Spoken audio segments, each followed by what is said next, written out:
এই কথাগুলো বলার কারণে এই ভিডিওটা প্রচার হওয়ার পরে ভবিষ্যতে আমার জীবনে কি হয় আমি জানি না, তারপরও সত্য কথাগুলো আমার বলতে মনে চাইতেছে, বলবই। শেখ হাসিনা বাংলাদেশের সাবেক প্রধানমন্ত্রী, শেখ হাসিনা যদি সামনে আমি পাইতাম, শুধু তাকে সামনে যদি পাইতাম, তাহলে এই প্রশ্নটা তাকে করতাম, আপনার শেখ পরিবারের আত্মীয় স্বজন, আপনার নিজের আত্মীয় স্বজন এই দোহাই দিয়া সাধারণ নেতাকর্মীদের খবরই ভালো মতো রাখেন নাই।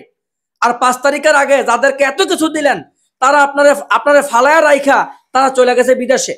আপনার ফুফাতো ভাইয়ের ছেলে এই যে শেখ তাপস, শেখ পাপস তারা আমি বলি, এই হারামিটা চলে গেছে 2 তারিখে। আপনি চলে গেছেন 5 তারিখে, সে চলে গেছে 2 তারিখে, পলায় চলে গেছে। 5 তারিখ পর্যন্ত আপনারা টিকায় রাখছে তৃণমূলের নেতাকর্মীরা। দর্শক, ইতিমধ্যে হয়তোবা আপনারা এই কল রেকর্ডটা শুনছেন, যেই সময় তাপস পালায়া চলে যাইতেছিল বিমানবন্দরে তাকে আটকানো হয়েছে। আটকানোর পরে শেখ হাসিনাকে সে ফোন করছে, ফোন করে কি বলছিল সেটা আরেকবার শুনি আমরা, চলুন। তারপরে আরেকটা ভিডিও আছে, সেটা না দেখে কিন্তু আপনারা যাইবেন না। হ্যালো, জি হ্যাঁ হ্যাঁ, তুমি কেমন আছো? হ্যাঁ ভালো আছি। হ্যাঁ, কি বাবা? আমি একটু সিঙ্গাপুর যেতে যাচ্ছিলাম। হ্যাঁ যাবো না কেন? আর আমি এই যে বলেছি যে মিছিল করতে মানা করছি, কারণ প্রত্যেকটা ওয়ার্ডে সবাই জমা থাকবে। আমি এয়ারপোর্টে চলে আসছি, কিন্তু ওই জিওটা এখনো হয় নাই বলে এখানে ইয়ে করছে না। কেন? এই যে জিওটা অ্যাপ্লাই করে দিচ্ছি, কিন্তু হতে হতে তো 11টা 12টা বাজতে পারে, মানে তোমার ওখানে যেতে।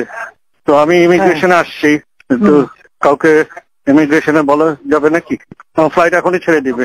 হ্যাঁ বলা যাবে, আমি দিয়ে দেবো করে। ফাইল পাঠাইছো তো?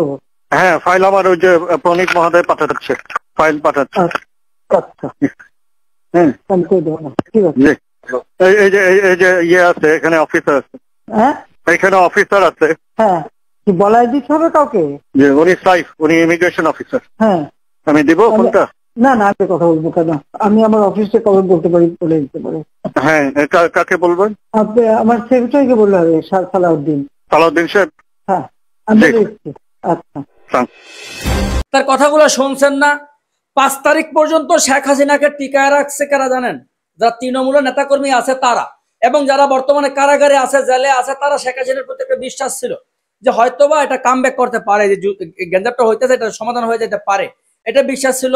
অথবা শেখ হাসিনার প্রতি তাদের ভালোবাসা ছিল, এই জন্য তারা রয়ে গেছে। আর যারা চলে গেছে তারা তো মির্জাফর, তারা মির্জাফর। এর মধ্যে শেখ হাসিনার পরিবারের অধিকাংশ লোকই মির্জাফর, তারা ফালায়া রাইখা তারা চলে গেছে আগেই।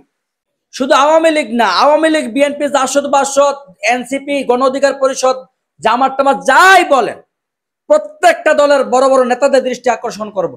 মূল্যায়ন করবেন তৃণমূলের নেতাকর্মীদেরকে, মূল্যায়ন করবেন আপনার রক্তের বাইরে যারা নেতাকর্মী তাদেরকে মূল্যায়ন করলে আপনি টিকে থাকতে পারবেন, নয়তো শেখ হাসিনার মতো অবস্থা হয়ে যাবে।